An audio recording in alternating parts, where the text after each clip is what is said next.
네, 반갑습니다. 오늘 17기 송파 환경 아카데미 시작을 하겠습니다.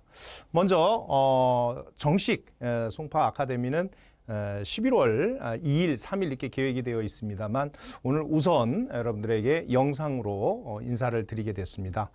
저는 현재 송파구의 그 기후변화위원회 위원장을 맡고 있는 원영재 교수입니다. 저도 환경에너지를 또 전공을 해서 지금 이 송파구에 많은 어떻게 보면 홍보 혹은 기여를 하고 있습니다. 그래서 오늘부터 오늘 두 가지 일을 먼저 여러분들에게 소개를 영상으로 먼저 인사를 드리겠습니다. 전체적인 일정은 별도로 공지가 나가겠습니다만 두 가지는 첫 번째 일상생활에서 가장 여러분들께서 하실 수 있고 최근에 또 관심이 있는 도시광산이라는 분야, 그리고 두 번째는 최근에 이제 젊은 그 청년들이 이제 결혼 시즌입니다. 결혼 시즌이지만 안타깝게도 코로나로 굉장히 좀 곤란을 겪고 있습니다. 그래서 이러한 팬데믹 시대의 결혼식에 에코 결혼식을 할 수 있는 좋은 정보를 드리는 시간으로 해서 우선 영상으로 여러분들께 먼저 인사를 드리고, 그동안 송파 환경 아카데미에 대해서 간단히 말씀을 드리면 벌써 17기입니다. 그동안 많은 분들이 이 교육을 받아 가셨고 또 그거에 대한 전문성이 향상이 돼서 우리 그래도 서울시의 송파구가 굉장히 선도적인 어떤 의식 수준을 가지고 있는 거라고 볼 수가 있습니다. 근본 환경 아카데미의 가장 큰 이 특징이라고 할까요? 배경은 첫 번째는 여러분들도 아시다시피 지금 기후변화, 기후위기 시대입니다. 그래서 현재 정부에서는 탄소 중립에 대한 많은 정책을 내놓고 있습니다. 그래서 세계적인 추세에 우리도 거기에 실천 또 참여할 수 있는 어떤 동기부여를 마련하는 것이고, 두 번째는 지금 정부에서 추구하고 있는 2050 탄소 중립 선언에 대해서 실질적으로 정책으로 끝날 게 아니라 우리 이 시민들은 또 국민들은 어떤 역할을 해야 되는지 그거에 대해서 우리가 전문가들을 모시고 이렇게 제시하고 정보를 전달하는 이런 과정으로 했고, 세 번째 아주 큰 배경은 지금 코로나와 함께 많은 분들이 실내에서 생활이 많아지고 있습니다. 물론 가정에서도 그렇고 사무실에서도 그렇고, 그래서 실내에 생활하는 시간이 거의 80~90% 이상이 되고 있습니다. 그러다 보면 실내 공기질에 대한 관리 문제, 특히 어린아이들은 어떤 이 아토피 또 피부에 대한 또 호흡기 질환자들에게 대해서는 실내 공기질에 대한 관리가 굉장히 중시되고 있습니다. 그래서 이러한 구체적인 실천 방법을 알려줄 수 있는 이런 시간으로 이렇게 준비를 했습니다. 그래서 차별성은 다음에 또 말씀을 드리겠습니다만 실질적인 여러분들이 가정에서 실천할 수 있는 내용 위주로 하겠습니다. 그리고 또 하나는 개인 역량에 따라서 부가가치 창출을 할 수 있는 이런 기회를 만들겠고, 그리고 생활 속에서 유용한 정보, 그냥 이론이나 매스컴에서 나오는 것이 아니라 실제 여러분들이 미세먼지 예를 들어서 측정도 할 수 있고 시연을 직접 보실 수 있는 이런 과정으로 풍부하게 준비를 했습니다. 여러분 관심을 가지시고 별도 공지가 나갈 때 다들 들어오셔서 참고로 이렇게 하셨으면 좋겠습니다. 최근에 여러분 가장 이슈가 되는 게 무엇일까요? 물론 뭐 코로나라는 세계적인 추세지만 것과 함께 최근 이슈가 되고 있는 게 바로 기후변화 위기입니다.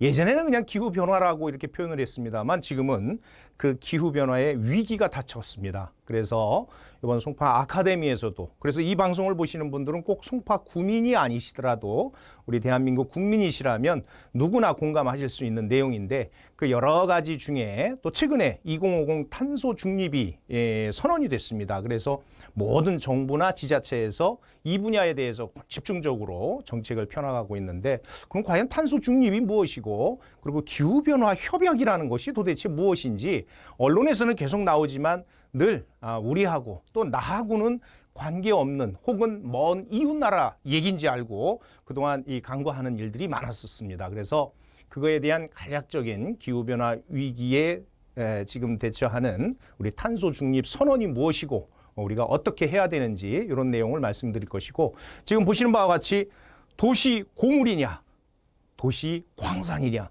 아마 여러분들께서는 도시 광산이라는 표현을 처음 보시는 분들이 많으실 겁니다. 광산? 광산 그러면 보통은 산에서 우리가 채굴을 하고, 그죠? 금을, 석탄을 캔다든가, 이게 우리가 알고 있던 광산에 대한 의미였는데, 지금은 이제는 도시에서 광산을 캐는 겁니다. 그게 무엇인지, 그리고 여러분들도 그 광산 캐는 일에 함께 하실 수가 있습니다. 그러시면 경제적인 부가가치도 가져가실 수도 있고, 또 하나는 우리 탄소 중립에 실천을 하실 수가 있습니다. 그래서 그러한 내용을 가지고 여러분들에게 오늘 정보를 전달을 하겠습니다. 그리고 인사가 늦었습니다만 저는 현재 기후변화 실천연대라는 비영리, 환경부의 비영리 단체를 직접 운영을 하고 있습니다. 그리고 이제 고려대학교에서, 대학원에서 학생들, 석박사들을 양성을 하고 있고, 요 간단히 좀 부연해서 설명을 드리면, 저도 이 환경과 에너지 분야에 전공을 했습니다. 물론 뭐 이게 꼭 전공자들만 이런 지구 환경을 지키고 환경 오염을 지키는 것은 아니라고 봅니다. 다만 저 같은 경우는 특별한 경험이 중국에서 한 15년을 직접 우리 가족들도 같이 가서 살았습니다. 그리고 중국의 큰 정부 국영 그룹에 제가 임원이라는 직책으로 활동을 하면서 그쪽에서 중국인들에 대한 어떤 많은 환경 에너지 분야의 강연 활동도 했었습니다. 하다 보니 이게 제가 한국 사람으로서 언제까지 중국에서 이렇게 해야 되는 건가에 대한 여러 가지 생각과, 또 이것이 중국이라는 큰 어떻게 보면 면적으로 봤을 때, 인구로 봤을 때 큰 나라이지만, 우리 대한민국의 이 5천만이지만 실제 우리가 지금 환경이라든가 일회용품 쓰는 거라든가 탄소 배출하는 거라든가 에너지 소비라든가 이런 것들이 갈수록 많아지면서 환경 오염이 심각해지고 있다는 것을 느끼고, 이제 우리 국내에서 우리 전문가들을 양성을 해야 되겠다라는 마음으로 벌써 몇 년, 수년 동안 한 1200회 이상을 강연을 했습니다. 그래서 거의 한 3만여 명 이상을 양성을 했고, 지금도 이 시간도 여러분들에게 이러한 여러 가지 정보를 전달하기 위해서 이 자리에 섰습니다. 그리고 부연해서 저는 현재 송파구에 살면서 송파구에 봉사를 하고 있습니다. 그것은 뭐냐면 송파구청의 구정을 이끄는 구청장님이야 많은 구에서 어떤 우리 송파 구민의 복지 실현, 또 어떤 환경, 여러 가지 이 정책을 펴내는데 우리 전문가들의 전문성을 같이 참여를 하면서 여러분들에게 많은 어떻게 보면 봉사라고 볼 수가 있죠. 그런 활동을 하고 있고, 기후변화위원회가 설립이 돼 있어서 저는 거기에 위원장을 또 맡고 있기도 합니다. 그래서 오늘 여러분들에게 유용한 정보가 될 수 있도록 한정된 시간이지만 빨리 진행을 하겠습니다. 자, 먼저 이 방송을 보시는 분들은 우리 어르신들도 계실 테고, 또 우리 아이들, 학생들도 뭐 다양한 분들이, 또 주부님들도 보실 텐데, 자, 도대체 파리 기후협약이 뭐냐? 무엇길래 우리 미국 같은 경우는 어떤 트럼프 전 정부의 대통령이 우리는 탈퇴를 하겠다 이런 얘기까지 많이 나왔습니다만, 물론 매스컴 통해서 간접적으로 이렇게 느끼셨겠지만, 가장 큰 이슈는 간단히 제가 개념만 말씀을 드리겠습니다.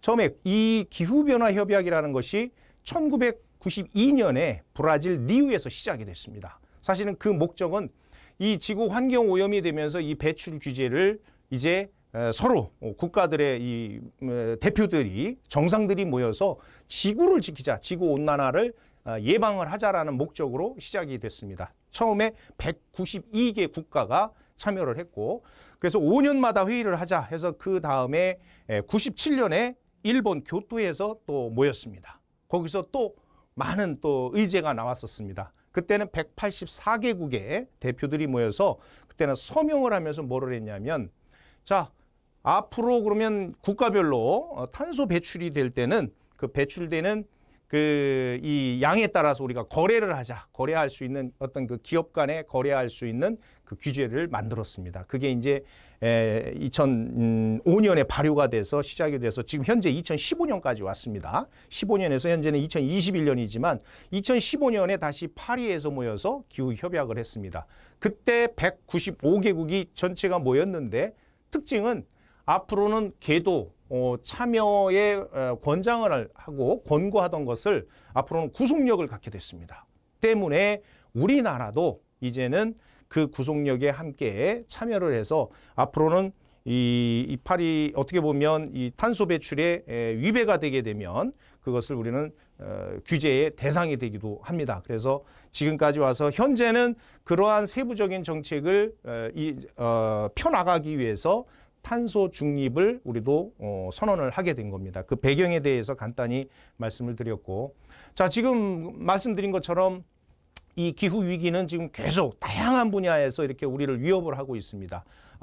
또 지역에 따라서는 폭염으로 해서 또 혹은 호주 같은 데서는 산불로 해서 앞으로 이제는 겨울이 없어지는 이런 특수한 계절이 오고, 우리도 예전에는 남의 나라 얘기였었지만 현재는 이제 엄청난 폭염이 우리 지역과 계절에 따라 관계없이 우리에게 많은 피해를 닥치고 있습니다. 그래서 이것은 이제 남의 나라 얘기가 아니라 우리가 함께 참여해야 된다라는 내용이고, 자, 그렇다면 탄소 중립이 과연 무엇이냐? 이것은 2050 탄소 중립, 즉 2050년까지 그동안 배출된 탄소 양을 줄이고 또 이 앞으로 이미 배출된 것을 이제 흡수를 해야 되겠죠. 흡수를 하고 더 배출을 막아주자. 그래서 2050년에는 제로로 만들자. 이것이 이제 탄소 중립 선언의 의의가 되겠습니다. 물론 중국 같은 경우도 최근에 이슈가 되고 있죠. 뭐 전기가 지금 뭐 부족하다고도 하지만 생산을 중단을 시키는 게 뭐냐면 2030년부터 2060년까지 탄소 제로를 하겠다. 우리는 2050년이라고 했지만 중국은 2060년까지 하겠다라는 이런 어떤 정부의 정책입니다. 그래서 보시는 바와 같이 많은 세부적인 정책들이 이어지고 있습니다. 자, 아까도 말씀드렸던 대로 교토 의정서 2005년에 이제 실효가 됐지만 그때부터는 이제 탄소 배출 거래가 시작이 됩니다. 탄소 배출 거래가 뭘까요? 우리가 주식 같은 거라고 보시면 됩니다. 지금 이미 우리도 증권거래소에서 뭐를 하냐면 어떤 A라는 기업이 탄소를 똑같이 정부하고 약속을 합니다. 우리는 예를 들어서 100톤을 쓰겠다라고 했는데 A라는 기업은 100톤을 줄이고 해서 50톤만 썼어요. 배출량을 줄였습니다. B라는 데는 100톤이 아니라 150톤을 썼어요. 그러면 줄인 기업에는 이 더 많이 쓴 기업이 페런트 시기로 해서 그거를 사갈 수 있는 돈을 주고 이제 거래를 해야 되는 주식시장처럼. 이게 바로 탄소 배출 거래면서 그게 유지가 되지 않고 위법이 됐을 때는 이제 국제적으로 또 국내적으로도 제재를 가하는 이런 상황입니다. 그래서 앞으로는 탄소, 그러니까 화석 연료를 줄여야 되고 또 탄소 발생을 최소화시켜야 되는 일, 그리고 또 하나는 자원을 재이용해야 되는 이런 것들이 이제는 꼭 필수적으로 왔다 갔다라는 것을 말씀을 드리고, 자, 그렇다면 지금 보시는 도표는 아주 우리가 생각을 많이 해야 되는 내용인데, 자, 4인 가족이 하루에 쓰는 탄소 배출이 거의 39kg입니다. 그 큰 공에도 나왔지만 여기 하나의 공이 8kg라고 봤을 때 지금 엄청난 탄소 배출을 하고 있는 것입니다. 우리 여기에 4인 기준이라면 성인이 아니라 아이들, 초등학교 다니는 아이 둘 기준으로 했을 때의 연구 결과가 나왔습니다. 자, 그렇다면 하루에 39kg의 탄소 배출이 된다면 이것을 아까 말씀드렸던 대로 이거 흡수를 해서 없애주려면, 제로로 만들려면 보통 1년에 16,500그루의 잣나무를 심어야 됩니다. 그것도 1, 2년이 아니라 30년상을. 30년 된 잣나무를 16,500그루를 심어야지만이 이것을 탄소 제로로 만들 수 있다는 것입니다. 이것은 엄청난 일입니다. 그래서 발생되고 나서 줄이는 방법은 어렵지만 발생을 최소화할 수 있는 것이 굉장히 중요하다고 생각을 합니다. 그런 와중에 그러한 선상에서 여러분들에게 이러한 내용을 정보를 드리는 것이고, 그 하단에 잘 나와 있습니다. 그러기 위해서는 전기 절약, 물 절약, 뭐 자원 절약 여러 가지 구체적인 실천 방법에 대한 것들은 참고하시기 바랍니다. 자, 그렇다면 오늘 굉장히 주제가 되는 도시광산, 그러면 이것은 왜 태동이 됐느냐? 바로 보시는 장표처럼 탄소 배출과 미세먼지를 줄이는 방법 중에 하나가 바로 최근에 아까도 말씀드렸지만 탄소 배출을 줄일 수 있는 것은 폐플라스틱에 대한 문제, 그리고 버려지는 어떤 많은 자원, 우리는 쓰레기로 알고 버리지만 거기에는 엄청난 자원이라고 볼 수가 있습니다. 그리고 재이용을 꼭 플라스틱뿐이 아니라 모든 이 자원들, 어떻게 보면 우리가 한번 쓰고 버려지는 것들을 다시 한번 생각해야 되는 이런 시기가 됐고, 그중에 전자부품 보시다시피 전자부품서부터 여러 가지들이 이제 자원으로 만들어가는 이런 기술들을 오늘 여러분들에게 정보를 드리고자 하는 것입니다. 자, 보시는 것은 보세요. 무심코 버려지는 쓰레기, 그죠? 우리 도시는 멍이 들고 썩어가고 있다. 이 그림은 안타깝게도 이 사진은 먼 나라 얘기가 아니라 바로 여러분들이 살고 계신 우리 송파구의 자원 이 분리 배출을 하는 곳입니다. 제가 일부러 직접 가봤습니다. 저도 처음 방문을 했습니다. 아, 우리가 줄이고 있으니 큰 문제 없겠지. 나서부터 줄이면 되겠지라는 생각, 이 추상적인 생각만 하다가 직접 갔는데 저는 엄청난 어떤 반성을 하게 됐습니다. 지금 보시는 바와 같이 이 쓰레기, 스티로폴 더미로 해서 사람이 들어갈 수가 없습니다. 지금 엄청난 규모의 그런 시설 창고가 저렇게 꽉 쓰레기로 차여 있다는 것이고, 보시는 바와 같이 아주 이쁜 이 그림 같기도 하지만 저것이 압축을 해서 엄청난, 저게 압축을 하지 않았으면 엄청난 또 산더미 같은 쓰레기들일 텐데 이런 것들이 지금 버려지고 있다는 것입니다. 그럼 이 쓰레기를 우리는 분리수거를 한다고 하지만 실제 분리수거에 대한 여러 가지 문제점들도 있습니다. 그래서 그런 것들이 모두 다 저 분리수거장으로 가서 또 많은 사람들이 그 열악한 환경에서 지금 분리를 하고 있다는 거. 이걸 우리가 모으게 되면 엄청난 자원인데 이거 버림으로 해서 저 쓰레기인데, 자, 그렇다면 그 쓰레기는 어떡할까요? 여러분들 그동안 그 쓰레기는 어디로 간다고 생각을 하셨죠? 네. 많은 분들은 인천의 매립장으로 간다고 생각을 하시거나 또 하나는 소각을 한다고 생각을 하셨죠. 근데 안타깝게도 매립과 소각이 원천적으로 지금은 중지가 되고 있습니다. 이건 환경법에 의해서도 그렇지만 이제는 소각을 할 때 뭐가 발생이 됩니까? 엄청난 유해가스들이 발생이 되고 매립지에서는 엄청난 토양 오염이 되고 이제는 우리가 매립할 수 있는 공간이 없어지고 있습니다. 그런 와중에 뭐가 있나요? 제가 깜짝 놀랐습니다. 여기 우리 분리수거 관계자하고 제가 이 인터뷰를 하면서 깜짝 놀란 게, 자, 이게 도심 지금 복판에 있습니다. 이거를 이제 앞으로 너무 쓰레기가 많으니 옮겨야 되지 않을까요? 그랬더니 저를 보고 하시는 말씀, 어느 지역에서 받겠습니까, 박사님? 저는 아직도 귀에 남아 있습니다. 어느 지역에서 이 쓰레기 처리장을 할 수 있도록 제공을 해주겠습니까? 이 얘기가 맞습니다. 이제는 자기 지역에서 나온 쓰레기는 자기들이 자기 지역에서 소화를 해야 되는 시기가 왔습니다. 이것은 과연 역으로 생각을 해보십시오. 우리 인근에 강동구도 있고 뭐 여기 서초구, 뭐 강남구도 있지만, 자, 강남구의 쓰레기를 송파구의 어느 일정 장소에서 시설을 만들어서 쓰레기를 버리겠다 하면 우리 송파 구민들이 찬성하실까요? 막 같은 원리입니다. 그것은 즉 앞으로 쓰레기가 더 나오면 나올수록 우리 구민들에게는 엄청난 이제 피해가 올 것이고, 뭐 여러분들 늘 관심 있어 하시는 뭐 집값, 땅값, 이것도 굉장히 우리가 생각을 해봐야 될 문제죠. 그러면 그것을 줄이기 위한 방법은 무엇일까요? 바로 이제 재이용, 재활용, 쓰레기를 줄이는 이런 방법밖에 없다라는 것을 제가 말씀드리고자 이런 사진을 봤습니다. 자, 그러면 우리가 최근에 가장 이슈가 되고 있는 플라스틱을 하나 보실까요? 우리나라가 플라스틱 사용량 세계 1위라고 하면 여러분들 믿으시겠어요? 특히 최근 코로나로 해서 엄청난 플라스틱을 일회용을 쓰고 있습니다. 그런데 우리가 전체 우리 국내에서 플라스틱 총 생산량이 1,520만 톤입니다. 2019년 기준에. 그 중에 이제 우리가 플라스틱을 만들어서 이제 수출을 많이 하겠죠. 그 용기에 담아서 그게 920만 톤을 수출을 합니다.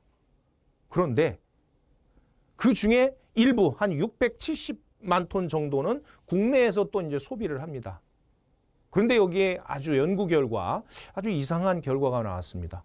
77만 톤을 수입을 하고 있습니다. 플라스틱을. 이거 좀 이상하지 않나요? 이상하지 않나요? 그런데 그 중에 우리가 여러 플라스틱이 있지만 우리 다 거두절미하고 하나만 봅시다. 바로 페트병. 우리 뭐 물 마시고 쉽게 버리는 페트병을 일본에서 22만 톤, 2만 2천 톤, 2만 2천 톤을 매년 일본에서 수입을 하고 있다는 것입니다. 지금 페트병이 아까 사진 보셨듯이 압축을 했기 때문에 그런데 압축을 하지 않았으면 우리 송파구에서만 나오는 거, 그것도 뭐 하지만 공동주택은 제외였습니다. 아까 그것 또한. 공동주택 것은 또 다른 데로 가고 있습니다. 우리 단독 주택에서 또 일반 건축물에서 나오는 그 폐자재, 폐플라스틱이었었는데 자, 지금 그것을 22,000톤을 수입을 한다는 것은 우리가 생각을 해봐야 되겠죠.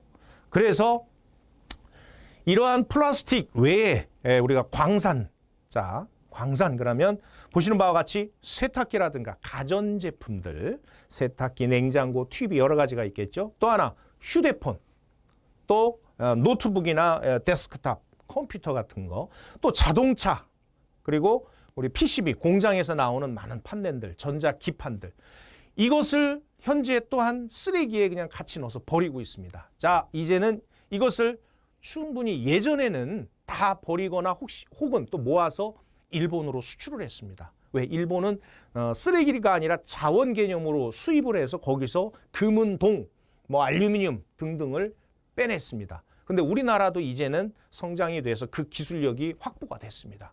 그래서 앞으로는 이러한 가전제품이나 전자제품에서 나오는 것들을 바로 버리지 마시고 그대로 모아서 회수를 해가서 현재는 금은 어떻게 보면 많은 광산을 만들어가고 있다는 것입니다. 그 정보를 드리기 위한 것이고, 그러면 그것을 수거한 회사에서, 고공장에서는 엄청난 기술력을 바탕으로 해서 화학약품과 또 전기분해 방식이나 여러 가지를 거쳐서 바로 황금 덩어리 혹은 은, 어떤 많은 자원들을 지금 만들고 있고 있습니다.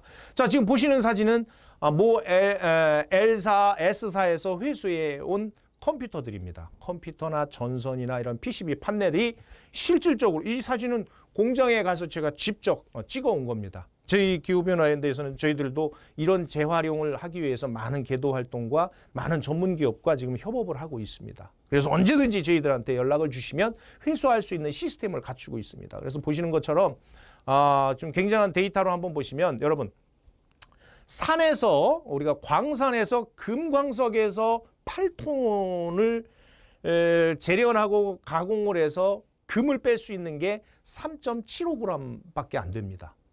그런데 휴대폰 폐기물 1톤에서, 휴대폰 여러분 쓰고 난 폐기물 1톤에서 금을 400g, 은을 3kg, 구리를 100g까지 추출이 가능하다고 합니다.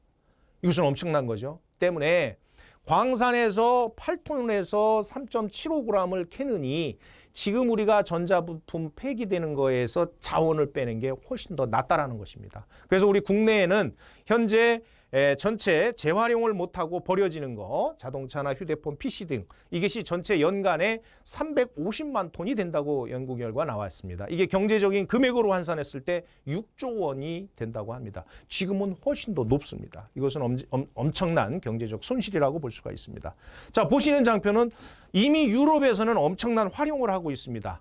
보시는 건 영국에서는 예를 들어서 2012년에 런던 올림픽에서 폐자원, 아까 말씀드렸던 거기에서 금은동을 빼서 올림픽 때 메달로 만들었습니다. 일본도 이번에 2020년 도쿄 올림픽에서 그 금메달을 이 자원 회수한, 재이용한 것으로 해서 금메달을 만들었다고 합니다.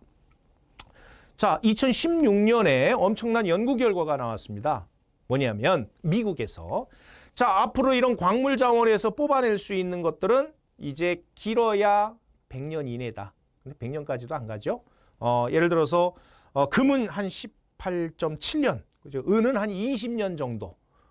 뭐 이렇게 코발트 같은 경우는 한 57년이라고 하지만 어쨌든 앞으로 100년 이내에 모든 자원이, 광물 자원이 고갈이 된다라는 연구 결과가 나왔습니다. 그리고 우리나라는 최대 수입국입니다. 광물 자원이 많이 없습니다.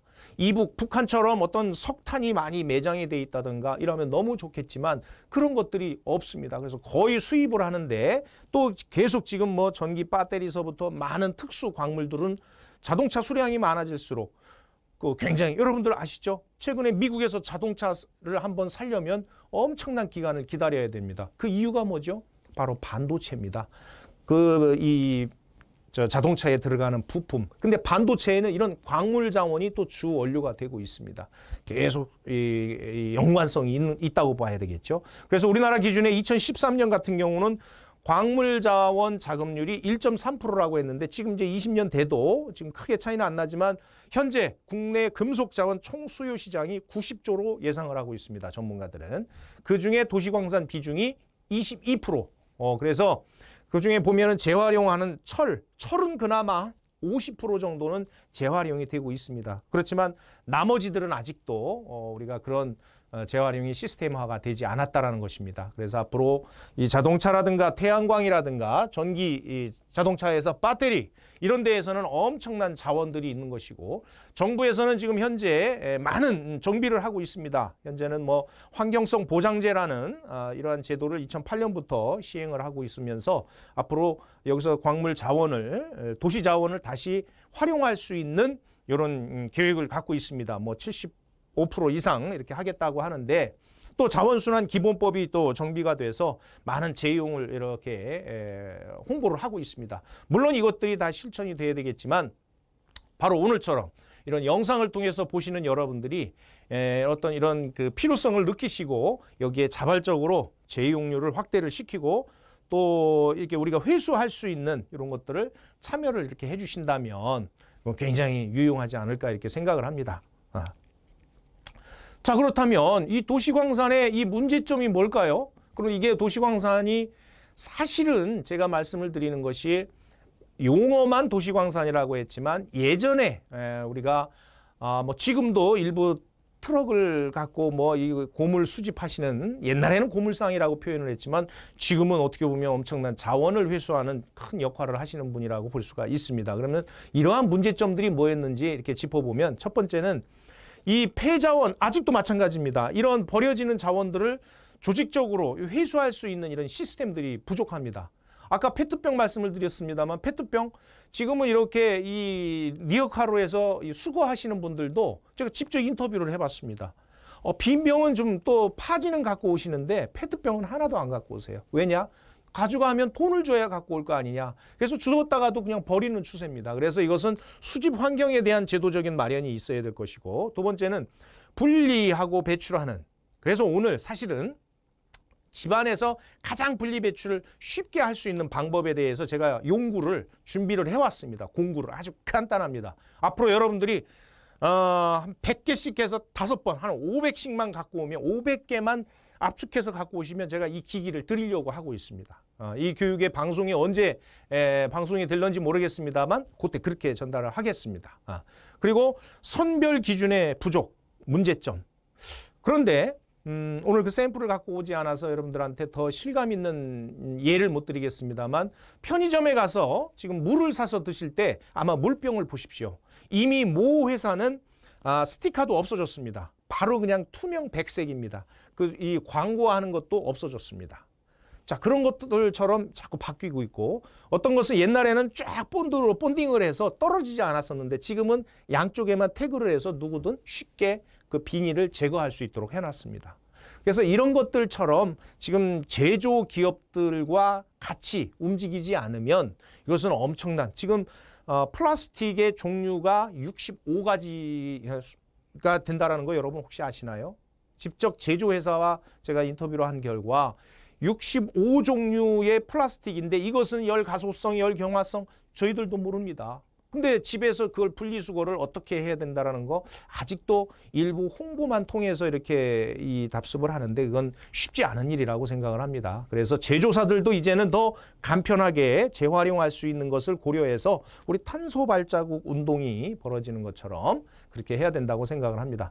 그리고 끝으로 제도적인 뒷받침이 돼야 됩니다. 아까 말씀드렸던 파지를 주워 오시는 분이 페트병이 널려져 있어도 그거를 이 관심 밖으로 하면 그건 누가 수거를 합니까? 또 그 수거를 하기 위해서 우리는 인건비를 들여서 해야 되는데 그 수거를 했을 때 이미 유럽에서는 페트병 우리 2리터짜리 수거를 가져가면 0.25 이 유로를 주고 있습니다. 0.25 유로를 제가 환산을 해봤어요. 국내 우리 기준으로. 그랬더니 320원인가 얼마 정도 됩니다.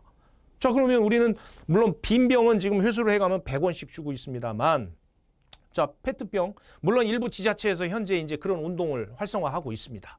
지금 몇 개를 갖고 오면 뭐 종량제 봉투를 드린다든가 해서 이제 회수를 하고 있습니다만 아직까지 초보적인 단계고 그래서 이거에 대한 제도적인 게 급선무라고 생각을 합니다. 자, 그래서 우리 오늘 말씀드린 내용은 여러분들이 꼭 어떻게 보면 정책적으로만 갈 게 아니라 우리가 실제 생활 속에서 충분히 할 수 있는 일입니다. 도시광산이나 폐플라스틱을 줄인다라는 것은 충분히 할 수 있는 일이라 생각을 합니다. 그래서 이 짧은 시간에 이렇게 말씀을 드렸습니다만 앞으로 어떤 매스컴에서 나오는 또 탄소 중립이 굉장히 전문가들의 또 어느 단체 또 어떤 그 환경 운동가들이 하는 일이 아니라 우리가 같이 참여한다라는 어떤 책임 의식을 가지시고 앞으로도 이렇게 임해 주셨으면 좋겠습니다. 그래서 이 내용이 끝남과 동시에 바로 댁에서 간편하게 부피를 줄일 수 있는 페트병 2리터짜리 또 뭐 작은 거 또 캔 줄일 수 있는 요 공구가 있습니다. 그것을 직접 시연해서 여러분들한테 보여드릴 테니 그걸 보시고 앞으로 이걸 한번 댁 내에 놓으시고 그냥 계속 생활을 하시면 훨씬 더 분리수거하는데도 간편하지 않을까 이렇게 생각을 합니다. 네, 방금 말씀드린 것처럼 우리가 가정에서 실천할 수 있는 간단한 팁을 먼저 드리겠습니다. 아마 뭐 매스컴에는 이런 홍보까지 나와 있는지 모르겠습니다만 제 모습이 뭐 어떤 물건을 파는 호스트라고 그러나요? 그거 같이 좀 한번 연습을 좀 해봐야 되겠습니다. 저도. 자, 중요한 것은 우리가 이 집에서 어떤 그 폐 플라스틱이 나왔을 때 사실은 굉장히 그냥 부피도 그렇고 이거를 내가 혼자 분리수거해야 뭐하나 이런 또 큰 어떤 참여 의식이 좀 떨어지는 경우도 있었습니다. 그거는 진짜 왜냐하면 이러한 기구들이 없으니까 이걸 발로 밟아야 되고 해야 되는 그런 번거로움이었는데 아주 좋은 것들이 나와 있습니다. 물론 뭐 꼭 특정한 어떤 상표를 말씀을 드리는 게 아니라 다양한 종류로 나왔다는 걸 말씀을 드리고 자, 예를 들어서 가장 그동안에 문제됐던 게 이런 이 페트병입니다. 여러분, 이 페트병을 가장 고급 자원으로 쓰는 데가 어딘지 아시나요? 바로 여러분들도 처음 아실 겁니다. 이 시멘트 회사입니다. 시멘트 회사에 뭘로 쓰냐면요, 연료로 쓰고 있습니다. 시멘트 회사. 그리고 어디에요?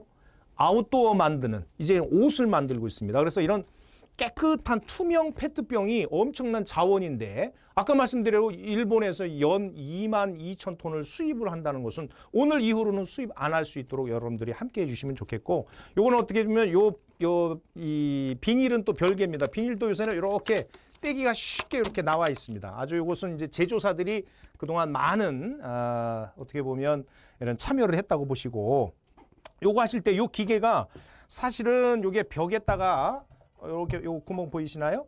벽에다가 이렇게 피스로 박아놓고 손으로 이렇게 보시면 요걸 벽에다가 박고 손으로 딱 이렇게 하는 겁니다. 이렇게 해서 요 페트병을 놓고 손으로 쫙 하면 되는 건데 일부 아파트나 이런 가정에서는 이제 못을 박는 거가 좀 그러시다 해갖고 일부는 이게 이제 워낙 중량이 좀 있습니다. 그러다 보니까 그냥 놓고 하셔도 충분합니다. 이게 중량이 많이 안 나가기 때문에 이렇게 해서 놓고 어떻게 하면 여기를 살짝 밟으셔도 되고 손으로 이렇게 눌러도 돼요. 이렇게 해서 대신 이 뚜껑을 빼야 공기가 바로 나가지 않겠어요? 그죠? 이렇게.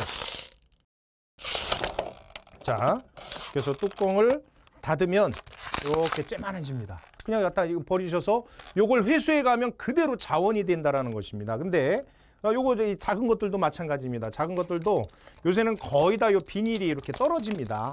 이렇게 떨어지는데 이렇게 간편하게 돼 있고 비닐은 또 따로 이렇게 수거를 할 수 있도록 하고 예전에 요 기계가 요거 작은 용으로 나온 거는 이 큰 거가 안 됩니다. 이렇게 요 큰 것이 안 되는데 요 작은 거 같은 경우는 이렇게 마찬가지 요것도 이렇게 뚜껑을 열고 이렇게 보시면 이렇게 가운데 맞춰서 요건 간편하죠. 더 이렇게 해서 살짝 이렇게 하면 여기 이렇게 쭈그러 들고 이렇게 뚜껑만 닫으면 요 굉장히 간편하게 줄일 수 있는 것들입니다. 그죠?